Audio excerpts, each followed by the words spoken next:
เพื่อนเดี๋ยวจะให้เดี๋ยวพ่อยอดจะให้เบิ่งคลิปวิดีโอนี้เนาะหนุ่มกัมพูชาคนนี้หมักแซ่ไทยแห้งขนาดนะแล้วก็เชื่อเหลือเกินว่าหลายคนก็สิบ่มักเพิ่นแม้กระทั่งคนลาวนะไปเบิ่งกันว่าสวัสดีชาวไทยสวัสดีครับโอ้โหเมื่อวานนี้ลืนติ๊กต็อกแล้วไปเจอชาวลาวคนหนึ่งบอกว่าอะไรนะผมหยอกเย้ยเขาหยอกเย้ยชาวไทยเขาไอ้เหี้ยที่ชาวไทยหยอกเย้ยกูล่ะประเทศกูล่ะทำไมมึงไม่เห็นด้วยวะฮะทำไมมึงไม่เห็นด้วยโอ้โหมึงเนี่ยคนอื่นก็สวัสดีนะครับผมสวัสดีนะครับสวัสดีครับก็คือมีแบบว่าเขาเห็นคลิปเนาะคนลาวพอไปเห็นคลิปที่ว่าแบบเพิ่นจะเอาธงนะคลิปนั้นจะเอาธงชาติไทยมาในการหยอกเย้ยนะเพื่อนแบบว่าเหมือนกับว่าเฮ็ดให้คนที่เห็นนี่มองภาพบ่งามอยู่แล้วนะแบบว่าให้เบิ่งมันภาพลักษณ์ให้ภาพลักษณ์ไทยเสียน่ะคนลาวเห็นก็เลยคนลาวก็เข้าไปเม่นเหยียดแบบว่าภาพนี้ให้เหยียดคนลาวหรือยังไงภาพคือจริงๆนะครับเพิ่นเหยียดคนไทยแต่คนลาวเห็นที่ว่าไอ้คนนี้ไปเหยียดคนไทยเหยียดธงชาติไทยคนลาวเลยไปเม่นต่อว่าให้คนนี้นะไปเหยียดเขาให้ยังไปเหยียดเจ้ามีแต่ไปหาเรื่องคนไทยตลอดนะพวกนี้เป็นคนลาวเลยประมาณมันบอกกูเลยนะมันก็เลยประมาณว่ากูเป็นคนลาวกูเคยเข้าขางเลยมึงเห็นไว้นี่คือว่าไปเห็นกับคนไทยก่อนสินะและทั้งเพิ่นนี่เลยผมพอใจประมาณว่าเอ้ยที่คนไทยนี่กูทำไมพวกมึงไม่เข้าข้างประมาณนี้ในมุมมองเนี่ยเพื่อนในมุมมองตัวคิดว่าณเวลานี้ตัวคิดว่าเฮาควรที่จะเข้าข้างกัมพูชาอยู่บ่เอาจริงอ่ะคือเอาก็พื้นฐานว่าแบบโง่ๆนะบ่ต้นเนาะว่าโง่ๆบ่ต้นคือบ่ได้เข้าข้างกัมพูชาเป็นยังคือบ่เข้าข้างบ่ต้นบ่ฮู้ภาษาเขาบ่ต้นบ่ฮู้ภาษาเขาถามว่าบ่ต้นนี่คนลาวกับกัมพูชาเป็นพี่น้องกันบ่ต้นบ่แม่นพ่อเว้าเป็นภาษาเดียวกันถ้าเป็นคนไทยบ่คนอื่นอาจจะบ่แม่นนะคนอื่นอาจจะว่าไทยกับลาวบ่เป็นพี่น้องกันบางคนอาจจะเว้าแต่บ่ต้นนี่เชื่อเลยว่าลาวกับไทยเป็นพี่น้องกันเพราะว่าเสมอคือว่าบ่ต้นกับเฒ่าแก่บ่ต้นนี่ก็คือว่ากินข้าวกับป่นกบกับเฒ่าแก่บ่ต้นก็ว่าป่นกบคือกันน่ะกับแกงหน่อไม้เพราะเฒ่าแก่บ่ต้นกินแกงหน่อไม้คือกันน่ะเพราะฉะนั้นบ่ต้นเชื่อเลยว่าเฮาอาจจะเป็นพี่น้องกัน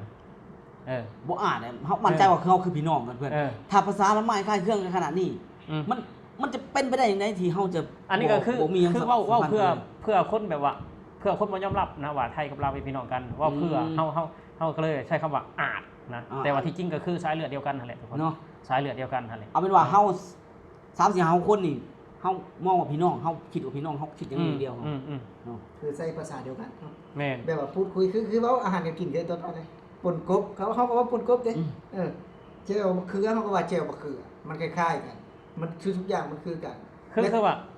นุ่มคอมเมนต์มันเป็นยังคือบ่เข้าข้างคอมเมนต์ที่เข้าข้างกันเนี่ยคือเฮานี่เฮาเว้าเสมอว่าเฮาบ่ได้เฮาน่ะ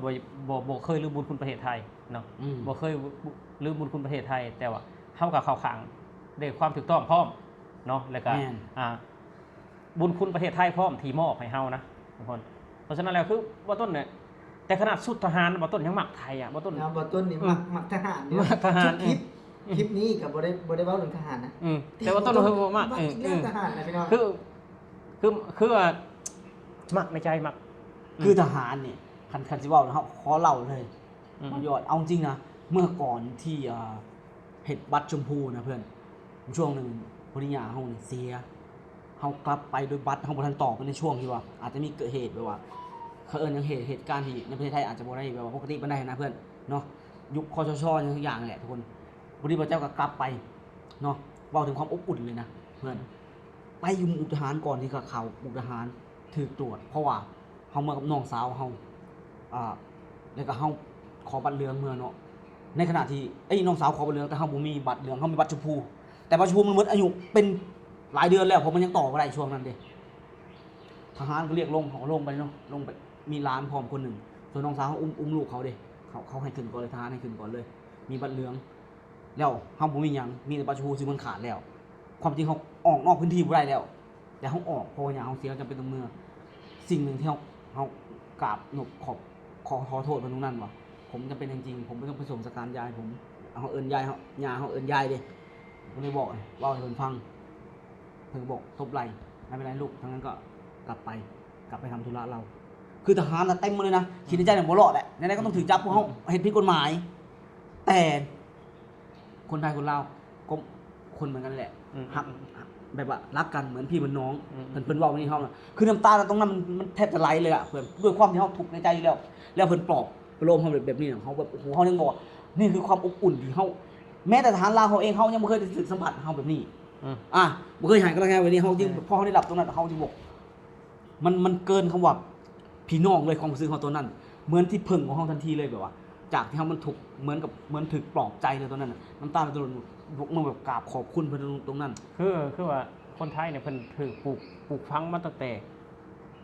เกิดขึ้นมาเนาะเข้าโรงเรียนก็ถูกปลูกฝังมา อืม ปลูกฝังให้ทำคุณงามความดีบ่ว่าคนชาติใดบ่ว่าสิ่งหยังก็คือมีคุณค่า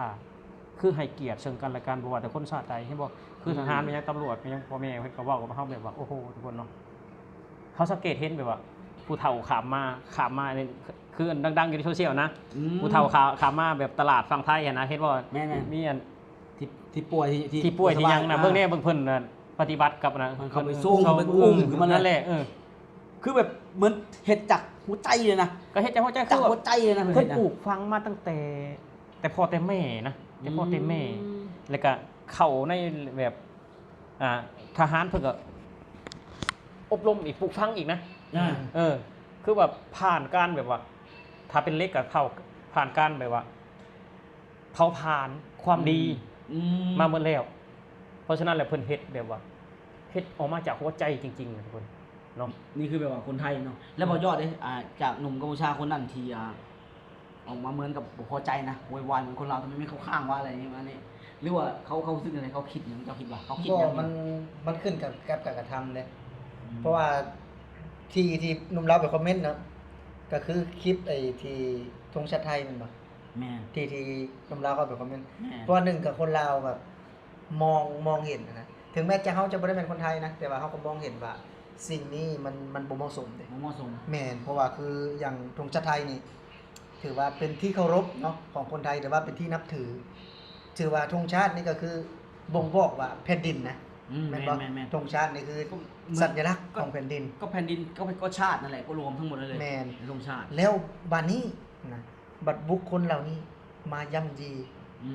มาย่ำยีหัวใจคนไทยนี่คือจังเฮานี่ก็ทำงานในประเทศไทย คือคนที่คอมเมนต์บ่ยอดกระเสือเลยนะว่า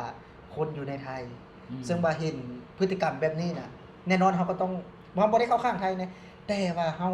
บ่พอใจ บ่พอใจนํการกระทำที่แบบว่า มันบ่เหมาะสมเพราะว่าธงชาตินี่คือทุกคนเนี่ยต้องยกไว้บนหัวนะเนาะไม่ใช่ว่าจะมาขยำเล่นนะ คือทุกคนน่ะกราบไหว้บูชาที่ว่า เอาไว้บนที่สูงอันนี้แต่ว่ามาแบบว่ามาด่าแล้วก็มาบังคือหลายคลิปนะ คือเอาจริงนะเรื่องธงชาติมันจะเห็นไลฟ์คลิปขนาดคนกเขมรทำช่วงนี้คือเห็ดธงชาติแต่บอจะบ่เห็นคนไทยเห็ดเลย อันนี้เป็นยังบอจะบอกเขาขางเต็มๆเลยบอจะบ่ได้ว่าเขาขางบอจะเขาขางเต็มๆเพราะยังเพราะว่าคนไทยบ่ได้เห็ดยังแต่ทั้งนั้นเห็ดแล้วเห็ดแบบไร้จิตสำนึกขนาดไร้จิตสำนึกกันคือแบบว่าเป็นแบบผมเบิ่งเลยว่าเฮ้ยคนไทยมันเห็ดสำใดตัวเองเห็ดขนาดใดแบบพยายามหาเรื่องหายังตลอดแบบว่าบอจะสำหรับบอจะบอกเลยบอกเขาขางคนไทยเต็มๆเพราะคนไทยเป็นฝ่ายถูกสำหรับมาแจ็บเนาะมาแจ็บคิดไว้นี่ คือจังได้เห็นบ่แม่นแค่แบบว่ากลุ่มโซเชียลเด้บ่แม่นแบบว่าแต่ผู้ใหญ่เด้มีทั้งสถานที่นักเรียนเยาวชนนะเห็นบ่ที่มีเอาขออนุญาตนั้นเนาะขออนุญาตคนใดเอาเท้าไปขยำธงชาติไทย แล้วยังไม่พอขี่รถมอไซค์แบนเหยียบธงชาติไทยอีกนะมันก็เลยเห็นในแบบว่าเฮาเห็นในจุดนั้นน่ะจุดที่บ่เหมาะสมเฮาก็เลยแบบว่าออกมาแบบว่าเข้าข้างประเทศไทยให้ละกันเว้าแล้วก็แบบว่าปกป้องบ่แม่นเข้าข้างเนาะออกมาปกป้องแบบว่าสิทธิที่บอกวันทำนะ คอยนี่เอามาประนามคอยบอกตรงคือการกระทำในคนบ่มักขนาดแล้วประเทศไทยเพิ่นอยากเฮ็ดก็เฮ็ดได้นะ แต่สำนึกเพิ่นสูงบ่เฮ็ดเนาะการตอบโต้แบบต่ำๆเป็นเพิ่นบ่เฮ็ดเลยแม่นบ่เพื่อน แม่นๆ เบิ่งลองสังเกตบ่ล่ะ แม่นคือว่าคนเฮาถ้าสิเฮ็ดแบบนั้นแหละให้มันยกตัวเองสูงขึ้นมันแฮ่งดูต่ำลง เนาะ ดูต่ำลงคนที่เขามีการศึกษาคนที่แบบเขาเจริญทางความคิดแล้วเขาสิบ่เฮ็ดแบบเรื่องต่ำๆแบบนั้นเขาสู้กันด้วยยุทธวิธีเนาะสู้กันด้วยหลักการอันเป็นพฤติกรรมแบบนั้นคือพฤติกรรมแบบสมัยบ่ต้นยังน้อยๆตะกี้แบบว่าผิดกันแล้วด่าพ่อด่าแม่กันน่ะ อืม แบบนั้นแหละคือเขมรเฮ็ดน่ะตอนเนี้ยเนาะ มันปกติเฮาด่าพ่อด่าแม่เนี่ยเนาะทุกคนก็เคยเจออยู่ในกลุ่มเนาะอันนี้ระหว่างประเทศนะน้องแบบว่าอันนี้ก็คือแบบคือสมัยเฮาตะกี้ดาวพอแม่คือเด็กน้อยตะกี้อ่ะตอนเข้าโรงเรียนน่ะเนาะสักประมาณ20 ปี 30 ปีที่แล้วนี่เข้าโรงเรียนเป็นเด็กน้อยอยู่นะคือตอนนี้เนาะคือตอนนี้คือว่าเฮาเจริญแล้วนี่คือเฮาเจริญเนี่ยทางเฮาพี่กันเฮาก็บ่สิบ่ด่าพ่อด่าแม่กันเฮาเจริญเลยเด้ซะคือว่าวิธีแบบนั้นก็คือวิธีของเด็กน้อยอ่ะเจริญโดยสติปัญญาแล้ว แม่นแสดงว่าไอ้เพื่อนกำลังจะบอกว่าการกระทำของคนกัมพูชาตอนนี้เหมือนเด็กที่ไม่มีวุฒิภาวะอะไรเลย แน่นอนนะไม่ว่าสู้บ่แม่นบ่ได้สู้กันด้วยยุทธวิธีนะบ่ได้สู้กันอยู่หลักการคือประเทศไทยเพิ่นสู้ด้วยหลักการน่ะสู้ด้วยยุทธวิธีอ่ะแต่เขมรแบบสู้แบบวิธีต่ำๆอ่ะเอาแม้กระทั่งแบบว่านักเรียนหรือว่าเยาวชนไปย่ำยีธงชาติไทยอันนั้นคือวิธีต่ำๆอ่ะต่ำๆมันยอมรับโดยสำหรับเฮายอมรับว่าเฮาบ่พอใจการกระทำเช่นนี้นะเพราะว่าคนไทยเองบ่เคยเลยบ่เคยเห็นเลยแต่ว่าคนเขมรนี่ขึ้นมาแบบนักหนาตอนนี้ก็คือจริงๆบ่อยากเว้าเขมรนะแต่มันรุดออกมาตลอดแหละเพราะว่าทำไมถึงเคยชินกัมพูชานะมันชินมีคนหนึ่งหัวเสียมันก็ให้เขาบอกเขาคอมเมนต์เขาให้กันนะเขาหัวเสียออกมาตอบโต้ต่อว่าเหมือนกันนะแต่ว่ามันเคยเขาเคยชินจริงๆเขาก็บ่ให้เกียรติบ่แจ็บร้องได้บ่เพลงนึงเพลงไหนไอ้เขมรจังไรอย่างนั้นแล้วมีอันนี้เดี๋ยวประยัดจะส่งในทางหลังไมค์เดี๋ยวมันบ่ได้นะมีเขมรออกมา cover เพลงนี่นะมาเป็นเวอร์ชั่นในภาษามาเวอร์ชั่นมาด่าคนไทยเลยคนไทยออกมานั่นน่ะประยัดรถหัวเพิ่นแบบว่า copy ได้ทุกอย่างเนาะ copy ได้ทุกอย่างเห็นเองบ่ได้ดอกนอกจากสิ่งถอย copy ได้แบบว่าสติเป็นแบบว่า copy ที่แบบว่าเห็นหลายๆอย่างนะแต่เป็นยังคือบ่ copy ความดีความหยังนี่น่ะหนูมีดอกคือบ่ copy แบบว่าจิตสำนึกอ่ะสิ่งดีๆ copy ไปสิตัวนี้เนาะที่แบบว่าพัฒนาประเทศอ่ะแล้วที่เฮาเว้ากันนี่เพื่อนที่เฮาเว้ากันตอนนี้เขาอาจจะมีคำถามว่าต้องการหยังเพื่อหยังมีเลยเพื่อนที่เฮาคุยกันตรงนี้เขมรบ่รู้ใครทำสมมุติว่าเขมรเนี่ยถามเฮาต้องการหยังเพื่อหยังเฮาเว้ากันจังซี่เฮาเอากันจังซี่นะเฮาก็แบบว่าคือเขมรเหยียบธงชาติไทยมันเป็นการกระทำที่ต่ำๆเฮาก็อยากมาออกมาปกป้องประเทศไทยนะเฮาบ่เฮ็ดนี่แนวกับการกระทำแบบต่ำๆแบบนี้เพราะว่าเฮามาอยู่ในประเทศไทยเนาะเฮาฮักประเทศไทยอยู่แล้วแต่ว่าพวกเฮาก็ฮักความถูกต้องพร้อมเพราะว่าการกระทำต่ำๆแบบนั้นเฮาบ่อยากให้มันเกิดขึ้นเนาะบ่ว่าแต่กับประเทศใดลักษณะแบบเผาเงินเหยียบธงชาติแบบนี้คือเป็นลักษณะแบบต่ำๆเขาเป็นลักษณะของแบบเด็กน้อยผิดกันหรือว่าเป็นการกระทำที่ว่าน่าเกลียดแม่ใช่คำนี้แม่เนาะแล้วพอยอดได้ต้องการอย่างที่เฮาเอาคอมเมนต์มาบอกแบบนี้เฮาก็ต้องการความถูกต้องเนาะต้องการแบบความถูกต้องบ่อยากให้เนี่ยคืออยากให้เขาเนี่ยบอกนี่สั่งสอนนะเยาวชนเนี่ยเนาะผู้ใหญ่เนี่ยบ่ยอดก็ยอมรับนะว่ามันคงจะต่ำอีหลีแหละผู้ใหญ่นะแต่เด็กน้อยเนี่ยอยากให้แบบว่าในการศึกษาสถานที่การศึกษาบ่ว่าจะเป็นครูหรือว่าผู้ปกครองผู้ที่รับผิดชอบให้สั่งสอนเขาเพราะว่า1เด็กน้อยก็มันยังเป็นเด็กน้อยอย่างน้อยก็ยังเป็นเยาวชนอยู่ที่เฮ็ดตัวนี้นะพอทีนี้ผู้ใหญ่บ่ตักเตือนแล้วมันยังมี cover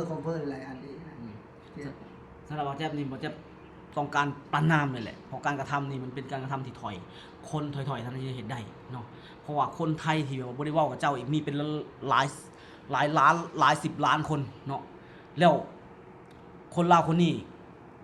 ก็มีความเคารพต่อประเทศไทยมีความหักมีญาติพี่น้องมีเพื่อนฝูงเป็นคนไทยเนาะต้องการประณามการกระทำที่มันถอยๆแบบนี้เนาะนะแล้วก็อยากให้หยุดเนาะอยากให้รับรู้ว่าที่คนลาวออกมาเว้าเนี่ยจริงๆแล้วเขาก็เห็นพฤติกรรมของเจ้าแหละมันบ่ดีเป็นการกระทำที่มันบ่เหมาะสมเขาถึงออกมาเว้าเนาะออกมาต่อว่าเนาะนะเพราะว่าคนไทยบ่ได้เริ่มเนาะคนทางนู้นเริ่มมาตลอดเนาะนะแน่นอนแหละว่าจะเองบ่สามารถปกป้องประเทศไทยได้ดอกเนาะบ่สามารถที่จะเฮ็ดหยังให้คนไทยชื่นใจได้ดอกแต่ว่าการกระทำใดก็แล้วแต่เนาะของคนที่บ่ปรารถนาดีเบาต้นเบาแจ๊บเบายอด